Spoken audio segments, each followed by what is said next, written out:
study, which is in collaboration with also Professor Dan Turner from Barnett University in the US, and Professor Judy Joy, who is now presenting the audience, and from Technion in Israel.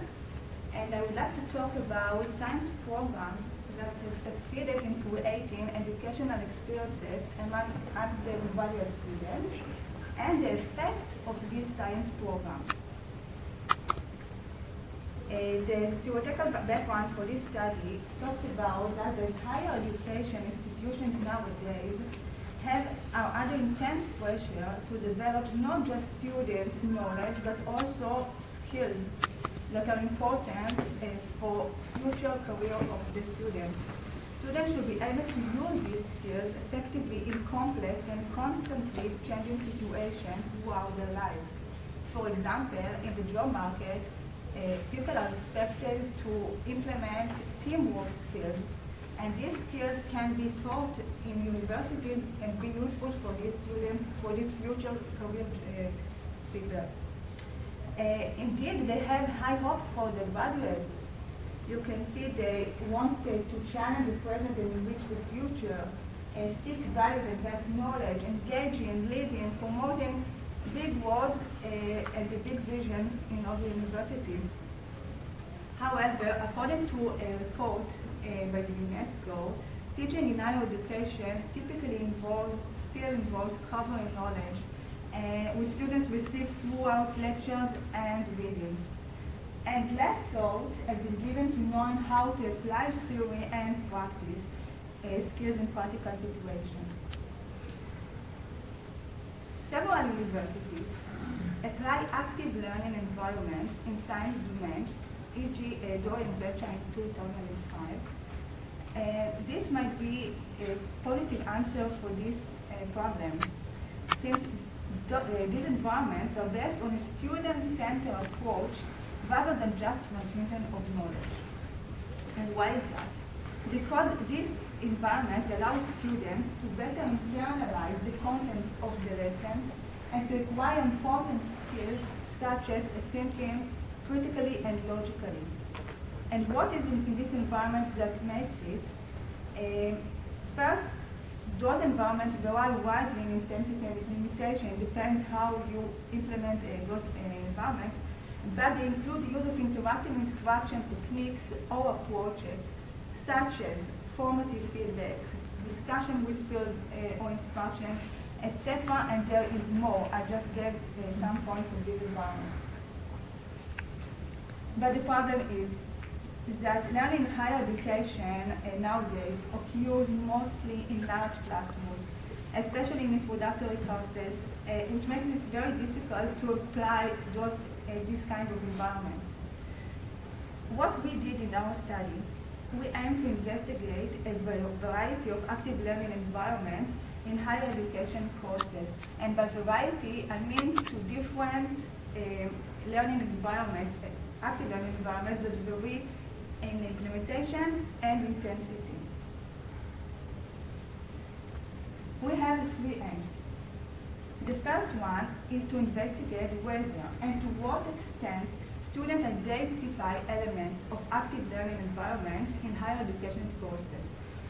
We took students that were not aware to the fact that they were in active learning environments in their syllabus, but there were elements of these environments in their courses, and we first wanted to see if they succeeded to recognize those elements in the course. Second, we wanted to see if in these courses of active learning environments, those environments have impact of educational experience on those undergraduate students. And by educational experiences, I mean to positive or significant instructional episode if students remember and indicate them as having made a decisive effect on their lives even after they graduate the course, not just during the course. And the last aim of this study is to explore lasting impact of these experiences on students' preparation for and self-efficacy to pursue a specific career or profession. So we took this environment and assessed its implementation and effect on these students. The method. The sample consisted of two groups of students in different academic statuses. The first one was 73 former students who had taken advanced environmental studies courses over the period of a full year, and 88 current students who had taken a large mandatory environmental studies course at the time of this study. These two groups were chosen for this study since they were exposed to a very variety of active learning environments. The former students were exposed to a wide array of active learning methods like field trips, research projects, public presentation, etc. And the current students were exposed to few elements of active learning methods since they were in a large classroom and we wanted to apply these methods, but we couldn't apply them all. We used the Likert type and open-ended questionnaire. The first two parts were meant to investigate if the students acknowledge the learning environment as active learning environment, and if they succeeded to recognize skills acquired in the course, which are skills that are attributed to such an environment. Secondly, we wanted to see if they had had an educational experience as a result of this environment. They had to declare the intensity of the education experience as weak, intermediate, or strong experience, and of course to describe the experience. And finally, we wanted to measure as a result of the education experience, specifically, the self-efficacy toward career and professional choice. For part C, there is, I'll get to it later.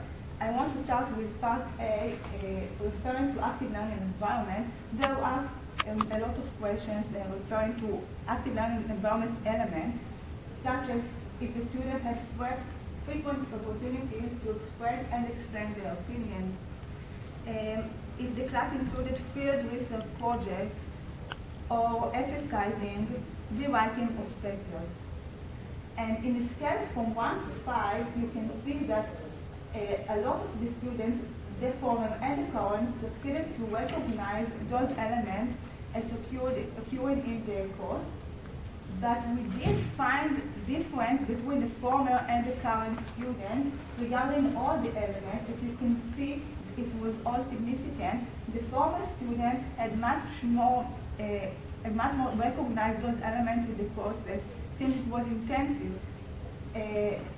But there is a light that the current students have succeeded also to recognize those elements, so it's positive.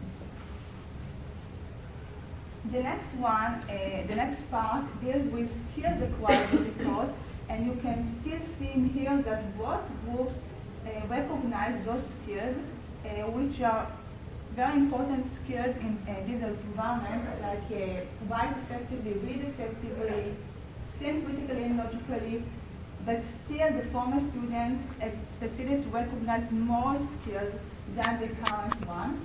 And overall, you can see that over 20% of them have succeeded to recognize all the elements, while the current students, about 50% of the elements were recognized by them.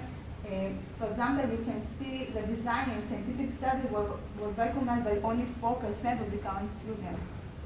So it's not possible to apply all of these elements in these courses, but you can apply specific skills that are very important even in a large classroom.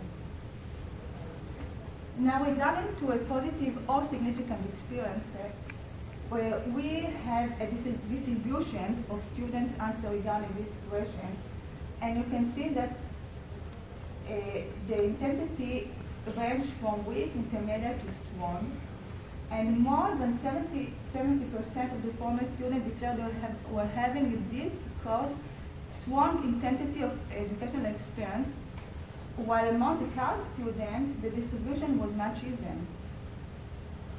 When I talk about strong intensity, you can see Amanda, of course, not a student, but she said that she found a passion and future course of study as a result of this course, and she specifically referred to methods and skills she acquired in the course. You can see she was taught to think critically about ecological and behavioral studies.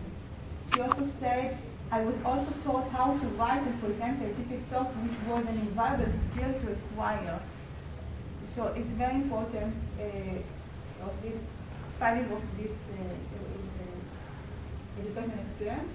And finally, Part D dealt with the self-efficacy as a result of the educational experience. And you can see that we didn't just refer to the difference between the two groups, but we also referred to the intensity of the educational experience, weak, intermediate, strong. The current students demonstrated a linear correlation between the intensity of the educational experience and their self-efficacy toward career professional choice, meaning the more the intensity was strongest, then the sense of self-efficacy was much positive among the students. The former students demonstrated only intermediate or strong intensity of the educational experience. Only 3% of them declared weak intensity, so we took them out of the results of the data analysis.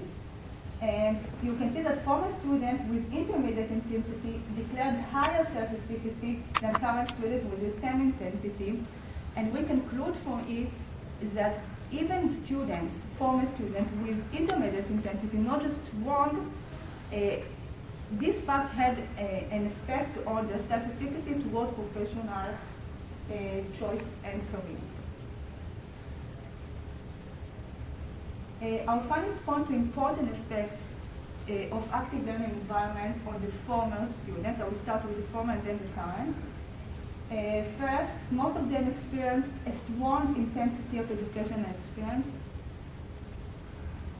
and the impact of the experience was more significant among the former students than the current one regarding all the variables we have measured, recognizing those elements of the environment, skills acquired in the course, and self-efficacy toward career and professional choice.